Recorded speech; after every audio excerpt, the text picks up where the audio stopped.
Nagbukas ang pelikula noong 1967 nang ang isang buntis na babae ay isinugod sa isang ospital.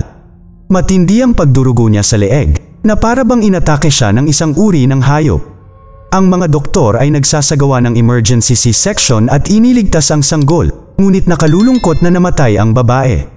Lumipat ang eksena pagkalipas ng 30 taon at ipinakilala sa atin ang isang kabataang lalaki na nagngangalang Dennis na nakasakay sa isang kotse kasama ang kanyang kasintahan.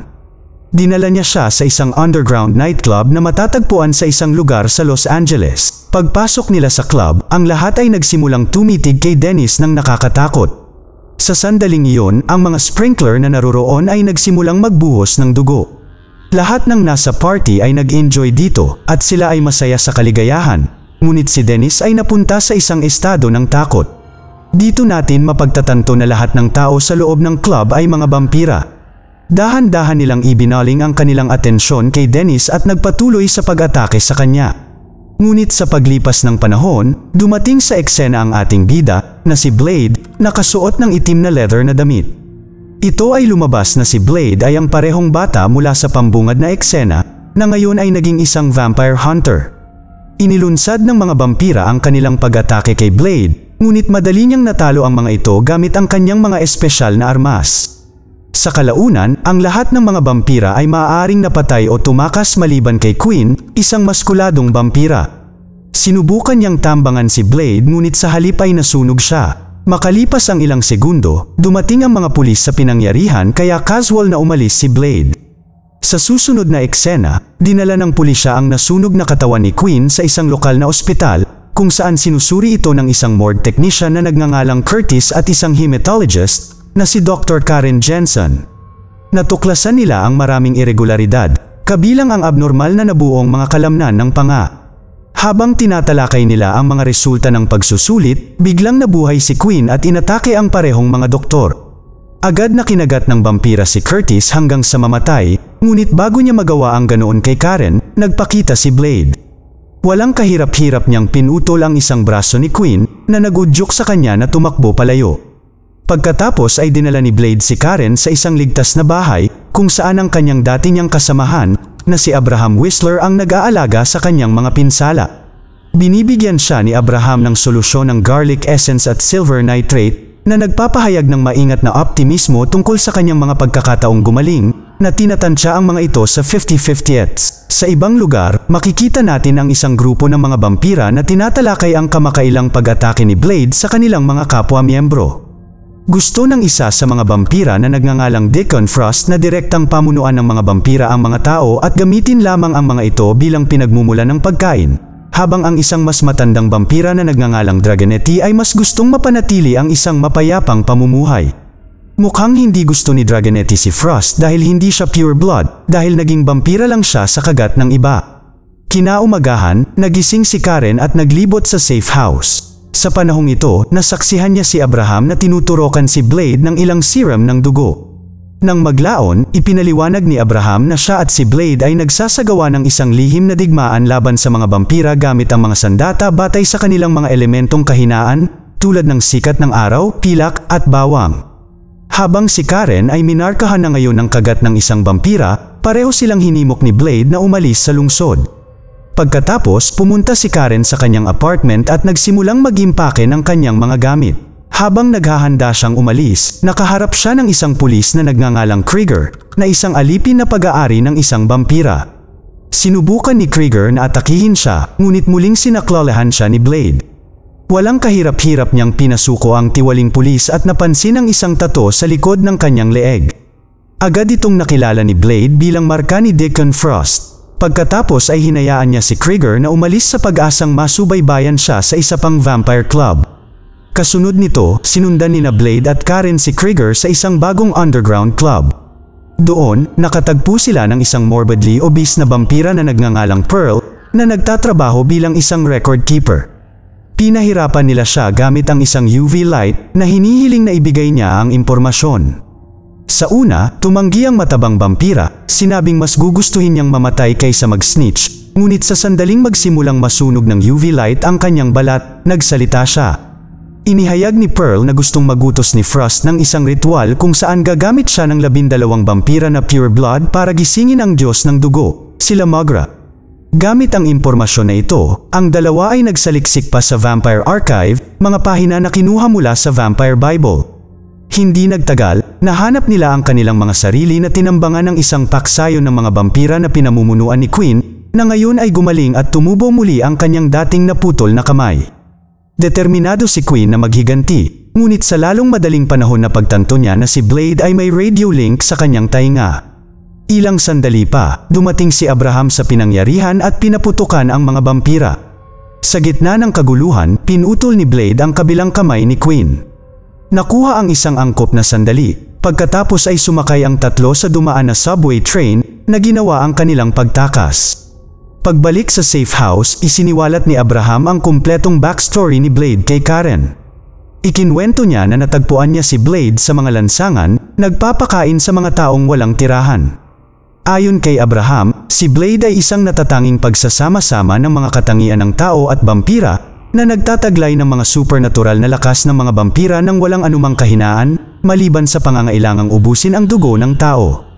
Inihayag din ni Abraham na siya ay gumagawa ng mga serum upang pigilan ang pagnanasa ni Blade, ngunit ang katawan ni Blade ay nagsisimula ng labanan ang mga ito. Sa parehong gabi, nalaman ni Abraham na ang kanyang pagtatangka na pagalingin si Karen ay hindi epektibo at siya ay malapit ng maging vampira. Sa kabila nito, tumanggi si Karen na sumuko kaya nagtungo siya sa ospital kung saan siya dating nagtatrabaho at nagdala ng ilang kagamitan sa laboratorio upang subukan at makahanap ng lunas para sa kanya at kay Blade. Habang nag-eeksperimento sa anticoagulant na EDTA bilang potensyal na kapalit, natuklasan niya na mayroon itong marahas na reaksyon kapag hinaluan ito ng dugo ng vampira. Kinikilala ang potensyal na ito, ibinigay niya ito kay Blade, na inisip ito bilang isang makapangyarihang sandata laban sa mga vampira. Samantala, si Queen ay nasa vampira base, nahaharap sa pagsaway sa kanyang paulit-ulit na pagkabigo. Inutusan siya ni Frost na bumalik at hulihin si Blade ng buhay. Ito ay nakakapagpalito kay Queen dahil ang kanyang amo at lahat ng iba pang mga vampira ay sinusubukang patayin si Blade sa napakatagal na panahon. Ngunit hanggang ngayon, wala pang nagtagumpay. Pagkatapos, dinukot ni Frost at ng kanyang mga tauhan si Dragonetti at dinala siya sa isang beach bago sumikat ang araw. Puwersa nilang pinunit ang mga pangil ng nakatatandang vampira, habang si Frost at ang kanyang barkada ay nakasuot ng itim na damit at helmet ng motorsiklo para hindi masunog sa araw.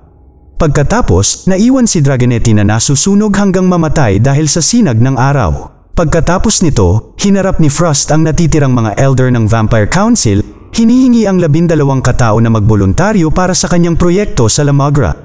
Sa susunod na eksena, habang bumibili si Blade ng higit pang mga item para sa pagha-hunting, tinalakay nina Abraham at Karen ang kanyang pinakabagong pagtatangka na gamutin ang mga kagat ng vampira. Sigurado si Karen na gagana sa kanya ang bagong formula, ngunit hindi siya sigurado kung ano ang maaaring maging epekto nito kay Blade dahil sa pagiging vampira nito. Gayunpaman, nananatili siyang determinado sa kanyang paniniwala na kaya niyang gamutin ang pagkauhaw nito sa dugo, kahit na ang proseso ay tumagal ng maraming taon. Habang patuloy na nag-uusap ang dalawa, biglang sumalakay si Frost at ang kanyang mga tauhan sa loob ng kanilang safe house.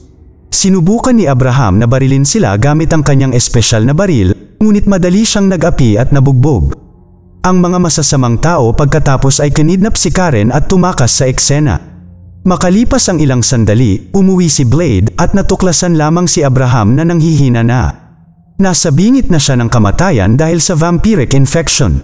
Sa kanyang mga huling sandali, ipinahayag niya ang proyekto ni Frost sa La Mogra na nagdedetalye na siya ay naghahanap ng dugo ni Blade. Pagkatapos ay hiniling ni Abraham kay Blade na mag-ingat na nagsasabing nakasalalay sa kanya ang buhay ng sangkatauhan. Pagkatapos nito, kinuha niya ang baril ni Blade at ginawa ang hindi maisip, sa takot na siya ay magiging vampira. Dahil sa matinding galit, pinasok ni Blade ang punong tanggapan ni Frost at pinatay ang lahat ng kanyang mga tauhan na hamarang sa kanya. Inatake niya ang mga vampira gamit ang EDTA na nagpapabukol sa kanila at sumasabog sa pagbuhos ng maraming dugo. Sa wakas ay nakarating si Blade sa opisina ni Frost kung saan nakaharap siya ng isang babae. Tinawag niya ito sa pangalang Eric na nagpapahiwatig na kilalang kilala niya ito. Pagkatapos, sa isang nakakagulat na paghahayag, malalaman natin na ang babae ay walang iba kundi ang ina ni Blade, na muling isinilang bilang isang vampira at naglilingkod kay Frost. Habang si Blade ay naguguluhan sa paghahayag na ito, si Frost at ang kanyang mga tauhan ay nagpakita at pinabagsak siya. Sa sandaling ito ay ipinahayag ni Frost ang kanyang sarili bilang vampira na kumagat sa kanyang ina habang ito ay buntis. Pagkatapos nito, nakakulong sina Blade at Karen sa loob ng isang madilim na selda. Sa panahong ito, tinanong ni Blade si Karen kung natapos na niya ang kanyang eksperimento sa Miracle Cure. Bilang tugon, ipinaliwanag niya na ang lunas, kung matagumpay ito, ay malamang na mag-aalis ng lahat ng kanyang lakas at kapangyarihan sa pagpapagaling. Gayunpaman, maaalis din ito ang kanyang pagkauhaw sa dugo, na epektibong nagiging isang ganap na tao. Di nagtagal, si Blade ay napasuko at dinala sa Temple of Eternal Night kung saan plano ni Frost na gawin ang summoning ritual para sa Lamagra. Samantala, si Karen ay itinapon sa isang hukay na nilalayo na lamunin ng dati niyang kasamahan, si Curtis, na ngayon ay nagbagong anyo sa isang naagnas na nilalang na mala zombie. Naglunsad si Curtis ng pag-atake sa kanya, ngunit nagawa ni Karen na lumaban at kahit papaano ay minaniobra niya ang kanyang pagtakas mula sa hukay. Sa susunod na eksena, inilagay si Blade sa isang malaking torture device kung saan kinukuha ang kanyang dugo. Sa pagsisimula ng ritual, 12 miyembro ng konseho ang pinatay at ang kanilang mga kaluluwa ay hinihigop ni Frost, na naging Lamagra, ang Diyos ng dugo. Makalipas ang ilang sandali, nagawang palayain ni Karen si Blade mula sa aparatong nagpapahirap sa kanya, ngunit mukhang mahina na siya ngayon. Napagtanto na may isang paraan lamang para gumaling si Blade sa tamang panahon, pinainom siya ni Karen ng kanyang dugo. Lumalaban siya noong una, ngunit wala nang ibang pagpipilian, sa wakas ay sinipsip niya ang dugo mula sa kanyang leeg. Nabuhay muli si Blade at tila mas malakas kaysa dati. Gayunpaman, nakumpleto ni Frost ang ritual sa oras na ito, na sinisiguro ang lakas ng Lamagra. Bago harapin si Frost, biglang sumulpot ang nanay ni Blade at nilabanan siya. Habang si Blade ay nasa bingit ng pagtatapos ng kanyang buhay, sinusubukan niyang manipulahin siya sa emosyonal na sandali na hinihikayat ang maternal bond sa kanila. Gayunpaman, hindi nahulog si Blade sa kanyang panlilinlang at sa huli ay sinaktan siya ng isang nakamamatay na suntok na nagtapos sa kanyang buhay. Pagkatapos ay nakipaglaban siya sa mga natitirang vampire guard na binawi ang kanyang trademark na espada at pinugutan ng ulo si Queen upang mabawi ang kanyang salaming pang-araw.